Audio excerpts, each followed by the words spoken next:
Voilà. Pourquoi une dernière fois? Parce qu'après, c'est la fin de cette législature et voilà, c'est toujours un peu beaucoup d'émotions, même je vais dire, de quitter ce que je considère un peu comme la mafia. Voilà. La famille, pardon. J'ai inversé les deux syllabes. D'ailleurs, en parlant de ça, les députés voulaient nous laisser sur un bon souvenir. Alors, la semaine dernière, ils ont choisi d'abaisser le délai de prescription pour les délits financiers à 12 ans. Voilà, ça c'est un beau cadeau. Alors, c'est-à-dire que si vous avez fait un abus de bien social, comme ça peut arriver par inadvertance, c'est ça. Oh non, mais qui c'est qui a mis le chéquier de la mairie de Levallois dans ma poche? Voilà, la fameuse blague traditionnelle des Hauts-de-Seine. Si c'était il y a plus de 12 ans, vous êtes légalement peinard. Voilà, selon la fameuse technique du tu m'as pas eu. On pourrait l'appeler l'amendement nananananer. Voilà. Alors je suis allé demander aux députés ce qu'ils pensaient de tout ça. Et on commence avec mon nouvel ami, le député Les Républicains Alain Marceau. Alors lui, c'est un ancien magistrat. Alors ça tombe bien, c'est celui qui avait dit que les Belges étaient naïfs. Donc c'est un mec qui sait observer, qui milite pour le port d'armes. Enfin voilà, un mec qui a tout pour vous plaire. Alain, qu'est-ce qu'il pense de l'immunité pour les délinquants en col blanc? C'est pas tout à fait comme ça qu'il faut voir les choses. C'est pas la vérité, ça? Ne soyez pas inquiets là-dessus, parce que je crois pas qu'il y ait d'entourloupette.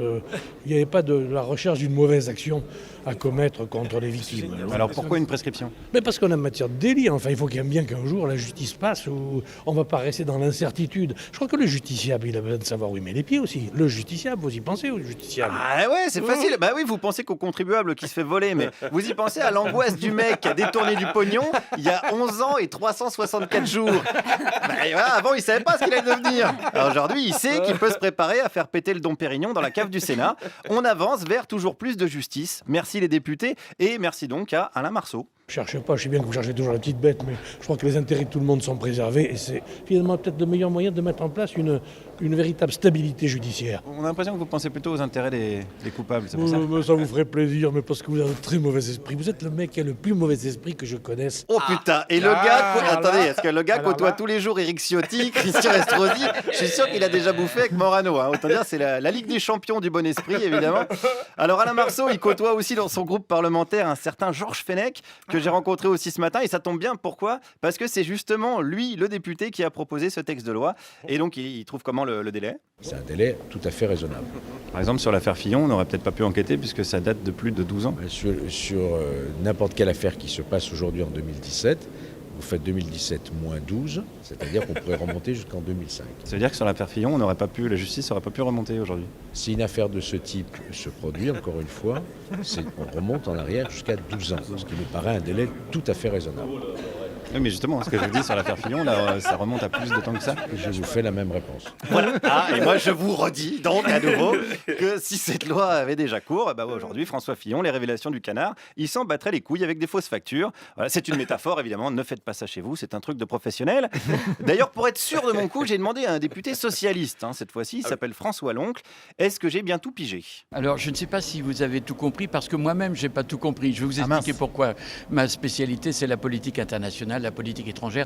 Donc, je n'ai pas suivi ça à la lettre. Mais je serais choqué si ce que vous dites est vrai. C'est le cas? Eh bien, c'est dommage, et je le regrette. Et si il y avait une nouvelle lecture, je voterais contre, évidemment. Mince, mais alors là, vous n'avez pas voté du tout? Écoutez, si j'ai voté... peut-être pas, d'ailleurs, bon. Mais vous savez très alors bien... là, vous savez plus. Contrairement... Non, le problème n'est pas... Je vais évidemment regarder où on en est. S'il y a... Là, c'est trop tard, ça a été voté. Eh bien, je le regrette. Et nous donc, dit François, alors, c'est comme si j'arrivais à l'émission à 18h en vous disant ah bon, j'ai pas fait ma chronique? Oh bah merde alors, je vais voir, je vais me renseigner. Si vous avez raison, je serai pas content. Attention, je gueulerai. Alors bon, on critique. Alors attention, évidemment, c'est pas facile d'être député non plus. Moi, j'ai voulu me mettre à la place d'un député en proposant une loi de finances toute simple, que le salaire d'un député soit indexé sur le revenu médian des Français. C'est simple comme proposition. Alors médian, c'est-à-dire qu'il y a autant de gens qui gagnent plus que de gens qui gagnent moins. En France, c'est environ 1 700 €. Alors pourquoi j'ai pas pris le salaire moyen? Parce que la moyenne, ça veut pas dire grand-chose. Par exemple, si on prend la moyenne des salaires d'André Manoukian et de notre stagiaire, on doit être pas loin de 18 000 €. Voilà. Alors ça va baisser parce que le grand journal va s'arrêter, mais on doit être à peu près à ça. Donc revenu médian des Français corrélé à l'indemnité des députés. J'ai fait cette proposition à François Loncle. Oui, franchement, oui. Ça n'a pas l'air de vous emballer plus non, que ça. non, franchement, c'est le domaine bon, pourquoi pas, du rêve, de l'utopie, mais ça ne fait pas avancer du tout le schmilblick. Mais symboliquement, ça serait... Non, il ne faut pas faire de démagogie, surtout pas. Les politiques ne font jamais de démagogie, par exemple? Alors on fait de l'électoralisme c'est pas la même chose. C'est pas la même chose. Eh oui, mais je connais pas bien les nuances, ouais, c'est pour ça. Alors ceci dit, ma proposition, elle peut plaire aux électeurs. Hein. Si quelqu'un veut bien lancer une pétition, ça peut assez vite se vérifier. Et pour conclure, tiens, retournons voir Alain Marceau. Qu'est-ce qu'il en pense de ma proposition de loi? Oui, on peut payer les députés 1 700 €. Je propose même mieux que ça. Je propose que l'on fasse payer les députés pour devenir député. Je crois que ça sera encore une meilleure solution. Vous dites absolument n'importe quoi, mais après tout, vous faites dans la démagogie. C'est votre Pourquoi ça serait pas mal, ça? Mais arrêtez vos conneries. Voilà, donc ma proposition est une connerie, mais l'impunité pour les délits financiers est tout à fait raisonnable. Voilà, c'était Guillaume Meurice en direct d'un monde parallèle qu'on appelle l'Assemblée nationale. Merci Guillaume. Je note que c'est donc vous qui êtes démagogue et pas eux. Hein. Non, on est eux, c'est d'accord, bon. hein. Ça, Ouais, eux, c'est bon, ouais. on est d'accord. Eux, ils sont Parfait. pas du tout. Et The Most... Calmez-vous. Oui, je vous sens on émoustillé. earth, mais j'ai pas encore trouvé le mot du milieu, mais Olivier Mine jugera ensuite. Bon, aujourd'hui, j'ai joué au journaliste sportif. Voilà, journaliste sportif, un des plus beaux oxymores de la langue française en passant. Si on continue comme ça, un jour, Albert Londres recevra le prix Gérard Rolls. À titre posthume, on y va tout droit. Alors, pourquoi journaliste sportif? Parce que je suis allé à Roland-Garros ce matin. Le tournoi de tennis où quand on vous parle de 40 balles, on ne sait pas s'il s'agit d'équipement sportif ou du prix de la bouteille d'eau. Parce que, on va pas se mentir, c'est pas donné cette histoire. Mais c'est assumé, hein. Le tournoi est sponsorisé par la BNP et Rolex, pas par le Secours Populaire et Flic Flac. Hein, donc voilà, ils assument. Moi, je suis allé y faire un tour pour parler de tout ça avec les vrais passionnés de tennis, des vrais fanatiques, hein, on pourrait dire, n'est-ce pas, monsieur? Oui, pas plus que ça. C'est vrai? Oui, c'est vrai. Mais qu'est-ce que vous foutez là? C'est plaisir. C'est surprenant. Le plaisir de payer 120 € pour voir un sport qu'on n'aime pas? C'est ça. Non, j'aime bien, mais pas un grand fan. Voilà, hein, c'est vrai que c'est toujours dommage de ne pas péter son PEL pour se payer l'entrée. C'est con de se refuser un crédit CTLM pour manger un sandwich. Hein. Pourtant, moi, je suis pas radin, hein, je vous jure, mais à un moment donné, j'ai eu soif, et j'ai préféré avaler ma salive. Hein, je vous le dis comme je le pense. J'ai même flippé qu'on vienne me demander de la thune après. Bon, parce que faut les payer, les joueurs de tennis en même temps. Les joueuses, on peut se permettre de les payer moins cher, c'est des femmes, heureusement. Mais ça fait beaucoup de pognon au final, n'est-ce pas, monsieur? Je comprends pourquoi, au niveau des impôts, il y en a qui s'expatrient un petit peu, ça fait financièrement au niveau fiscal, disons, j'imagine. Je peux les comprendre. Vous les comprenez, mais est-ce que vous leur en voulez? Oh, je leur en veux pas, encore une fois, je pense que je serai à leur place, je ferai la même chose, comme tout le monde, je pense. Évidemment, hein, si on pouvait, on aurait tous profité des infrastructures publiques pour devenir champion de tennis, et puis on se serait barré, et puis c'est tout. Hein, c'est flippant la fiscalité pour des riches tennismen en France. Olivier, quand vous les receviez à Fort Boyard, il fallait mettre une épreuve feuille d'impôt. Il n'y a pas son Ah voilà, ils auraient galéré. Félindra, tête de contrôleur du fisc. Tiens, je vous donne des idées pour la saison prochaine. Bon, même s'il faut être, on a bien l'image, hein, même s'il faut être honnête, les joueurs de tennis, c'est pas les pires. Mais à la limite, c'est pas tellement eux que j'ai l'impression que c'est surtout au niveau des entreprises, de patrons d'entreprise, des choses comme ça. C'est peut-être ceux-là, à la limite, qu'il faudrait. J'ai rien contre les gros patrons, hein, je sais pas. Vous faites pas de racisme anti-gros patron? Non. Eux aussi, encore une fois, j'avais qu'à faire comme eux. Ah, c'est vrai ça, on avait qu'à naître dans la famille Bolloré après tout. Hein, qu'est-ce que vous êtes cons aussi avec vos familles de loose là? Juliette, c'est encore pire. Elle est née dans la famille Arnaud, mais pas la bonne. Pas celle de Bernard. C'est vraiment la loose de la loose, quoi. C'est la loose au carré, Juliette Arnaud. C'est comme si un SDF s'appelait Rockefeller, quoi. Bon, revenons à nos moutons, pas Rothschild du tout. Est-ce qu'il faudrait pas davantage contrôler fiscalement les sportifs qui jouent pour la France? J'ai pas trop d'avis non plus, je sais pas. Vous êtes un peu neutre, j'ai l'impression. Oui, voilà, tout à fait. Non, Vous êtes un peu suisse? non, pas suisse, non, je jouerai bien des fois, mais non, mais je. Je me demande si vous n'avez pas un compte caché du coup. Ah non, pas du tout, alors non, hélas, non, je serai peut-être pas ici. Non, il serait pas là, il serait sur le cours de tennis, parce que je sais même pas pourquoi il s'emmerde à mettre les drapeaux de toutes les nationalités. Il devrait mettre seulement celui des îles Caïmans, et puis ça irait plus vite. Ou un signe dollar, ou la tête de Christine Lagarde, je sais pas, on comprendrait quoi. D'ailleurs, il y a une Française qui s'emmerde même plus. Pour la Coupe Davis, finale France-Suisse, moi j'ai soutenu les Suisses. Hein. Ah bon? Ah bah ouais. Mais pourquoi? Ah, Wawrinka, Federer, ça fait rêver quand même. Mais, De toute façon, c'était la Suisse qui gagnait quoi qu'il arrive. Oui, mais bon, les vrais Suisses quoi. Oui, il y a les vrais Suisses et les faux Suisses. Voilà. C'est compliqué de s'y retrouver. Hein. Franchement, on dit que l'international, c'est un truc de gauchiste. Ça fait longtemps que ceux qui ont de la thune ont mis en pratique. Je sais pas quand c'est la lutte finale, mais la lutte fiscale, en tout cas, ils l'ont gagnée.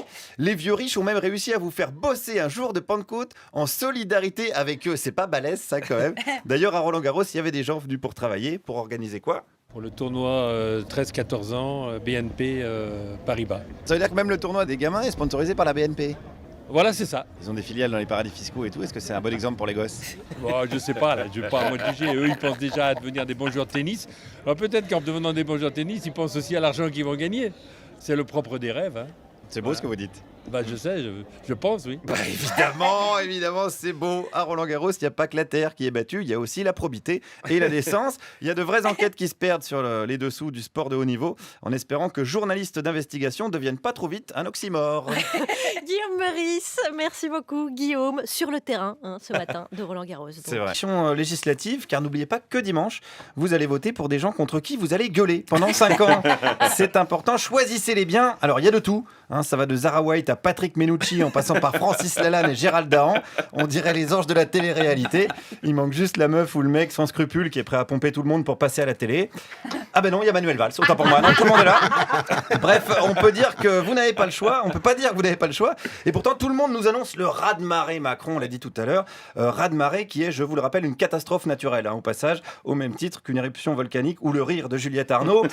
Pour faire un bilan, je dirais, de cette campagne législative, je suis allé voir une dernière fois avant le premier tour nos concitoyens et on commence justement avec un électeur de Macron. Macron, je ne dis pas qu'il va réussir, mais jusqu'à maintenant, on verra bien. Ouais, on verra bien, mais après, il a quand même déjà un peu dit ce qu'il allait faire, gouverner avec des ordonnances et tout. Oui, je vais vous dire, il y a quelques coups de pompe dans le cul qui se perdent en France, de toute façon. Les mecs, ils veulent plus bosser, de toute façon. Moi, j'ai l'impression qu'il y a plein de gens qui veulent bosser. À côté de chez moi, je vais vous dire, j'en connais quelques-uns, dont mon voisin. Non, attends. Pas là pour dénoncer son voisin. Non. Une bonne tradition française. Non, on ne dénonce pas son voisin, surtout s'il ne faut rien de ses journées. Vous imaginez si on faisait ça, nous, à la maison de la radio? C'est hyper gênant, dénoncer les gens qui bossent pas. Non, moi, je le ferai jamais, ne serait-ce que parce que Chewbacca est beaucoup plus musclé que moi. On continue avec ce monsieur, toujours sur le sujet de la glandouille. J'étais en Guadeloupe, il y a des années, dans les années 48-50, j'ai été en Guadeloupe, j'ai des bons copains en Guadeloupe. Les Guadeloupéens, moi je les adore, mais la terre est basse. Salut à toi, le Guadeloupéen qui nous écoute, puisqu'a priori tu n'as que ça à foutre. La terre est basse là-bas, et puis en plus souvent elle est même pas à toi, puisque c'est un béquet qui te l'a confisqué. Alors ce qui m'intéressait ce matin, c'est de demander aux gens de choisir arbitrairement une personne pour devenir député. Pour ce monsieur, ce serait Alain Madelin. Alain Madelin. Mais qui venait du privé et qui était un mec... Il venait de l'extrême droite aussi, Madelin, attention. Non. Il était à Occident. Oui, quand il était jeune. Ouais, il fait des conneries quand on est jeune. Ouais, qui n'a jamais fait une petite ratonnade avec ses copains, ça va? Qui n'a jamais crié Vive l'Algérie française avec Patrick Devedjian et Gérard Longuet? C'est le petit plaisir de la vie quand on est jeune. Après, bien sûr, vous le savez, on grandit, on vote des lois contre les immigrés, on arme les flics, on devient adulte, je dirais tout simplement. On continue alors sur une autre ligne avec une autre proposition de député. Une espèce de, méchamment je le dirais, une espèce de Robespierre propre. C'est-à-dire pas un dictateur, un Robespierre qui vraiment dise tiens, s'il faut nettoyer, on va nettoyer, mais proprement. Oui, parce que nettoyer salement, déjà, ça n'a pas vraiment d'intérêt. Donc un Robespierre propre, donc on serait sur une idée de guillotine auto-nettoyante. Voilà, on récupère le sang dans un petit bac pour en faire, je sais pas, du boudin qu'on pourrait envoyer aux enfants d'Afrique ou en faire du compost. Voilà, une guillotine éco-responsable, une fer-guillotine. Voilà, c'est intéressant. Alors poursuivons ce bilan de la campagne législative avec quelqu'un qui vote davantage contre que pour. Je ne serai jamais pour le candidat de Macron, qui est un gay du Marais. Et alors, quel rapport? Si, parce qu'on voit très bien la manœuvre. Expliquez-moi ça. Comme l'ancien maire et député qui a placé tous ses petits copains gays, s'ils étaient compétents, mais ils ne le sont pas. Ils ne sont pas compétents. Ils sont juste là parce qu'ils sont gays? Ils sont là par le favoritisme. Je suis contre. Et quel rapport avec le fait qu'ils soient gays? Le problème, c'est qu'ils sont gays et qu'ils sont militants gays, ils vont créer l'homophobie par réaction. Ah bon? Bah oui. Ah là, c'est pénible ces gays qui créent l'homophobie par réaction. Non mais c'est vrai que c'est eux qui foutent la merde. Si avec des hétéros, il n'y aurait pas d'homophobie. C'est bien la preuve alors. Bon, c'est logique, c'est logique. Vous aimez la logique? Alors poursuivons. La population leur en veut. Alors c'est la population qui est homophobe, non? Non, on crée l'homophobie. Et c'est les homosexuels qui créent l'homophobie? Les homosexuels peuvent créer l'homophobie. Ça c'est pas très clair ça. Merci. Est-ce que ça veut dire que c'est les noirs qui créent le racisme? En partie oui. Ah bon? Dans leur comportement, en s'agrégeant. Quand il y a 200 blacks en bas du Belleville et une association de quartier où il n'y a que des blacks, ça va pas. Eh oui, mais ils sont pénibles ces blacks aussi là. C'est comme cet OPA qu'ils ont fait sur les marteaux-piqueurs et les entrées de boîte de nuit. Ça va les blacks, on vous dérange pas là? Nous aussi on les voudrait, les boulots de merde mal payés, ça va quoi? Oh, faut pas s'étonner qu'on se réunisse nous dans des ghettos de blancs comme le quartier de la Défense ou l'Assemblée nationale. Bon, alors le temps est venu de la synthèse avec le citoyen ultime qui résume un siècle de pensée philosophique. En tant que citoyen, j'aimerais être mort. Ah, c'est violent ça, non? Non, mais parce que cette humanité, elle est quand même fatigante, par plein de niveaux, non? Vous êtes d'accord ou pas? Oui, mais Toutes ces lois, tous ces machins, tous ces interdits partout, machin, etc. Donc bon, voilà. Est-ce que c'est pas un poil trop pessimiste? Ah mais non, au contraire, je suis très optimiste. Parce que là, on dirait pas comme ça. L'humanité me gonfle. Oui, on va pas lui donner forcément tort. Hein. On peut pas dire que cette campagne des législatives, avec ses trahisons, ses bassesses, ses indignités, nous donne une belle image de l'humanité. Je vous rappelle quand même que rien que le mot parlement est constitué de 2 verbes, parler et mentir. Merci Guillaume Meurice. Et où est-ce qu'on peut trouver tous ces gens libertaires comme ça En plus, sur quel marché? C'est pas très loin de chez moi, en plus c'est pas très réjouissant. Sur le marché d'Aligre, dans le 12e arrondissement. Merde. Ouais. Ah oui. C'est pas dans le 16e. Non, j'étais là, non. À nouveau, je vous pose la question. Combien il a fallu en interroger pour tomber sur ces 5-là? Une dizaine, je crois, 11 ou 12. Voilà, 1 sur 2. Super. C'est une belle moyenne. Nickel.